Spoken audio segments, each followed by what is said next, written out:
Imagine a rugby player so versatile, he's willing to swap positions mid-game, and not just any position, but from the back row to the centres. That's Ben Earl for you, and he's not just open to the idea, he's downright enthusiastic about it.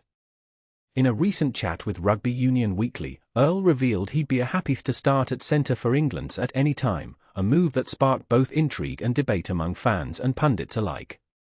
But here's where it gets controversial: is this a tactical masterstroke or a risky gamble? Let's dive in.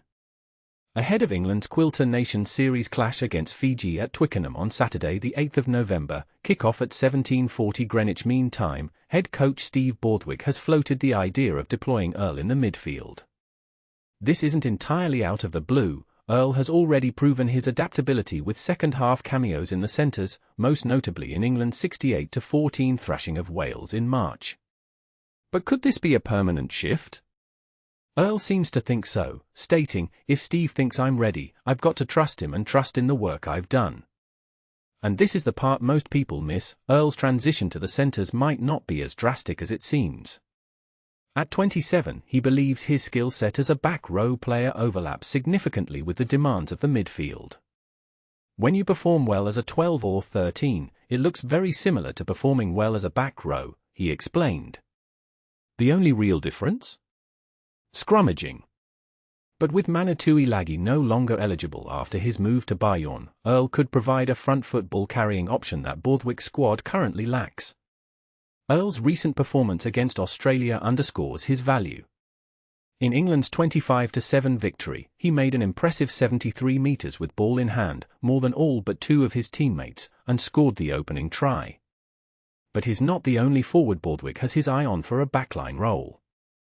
Henry Pollock, a 20-year-old dynamo with 3 tries in just over an hour of Test rugby, has been earmarked as a potential wing option. "He's quicker than me," Earl admitted with a laugh. "We should probably race at some point." Playing against Pollock, as Earl did in Northampton's 43-31 win over Saracens, is a stark contrast to having him as a teammate. "There's no one I dislike more on the pitch," Earl joked, "but in camp, he's an absolute bundle of energy. He's someone you want to be around."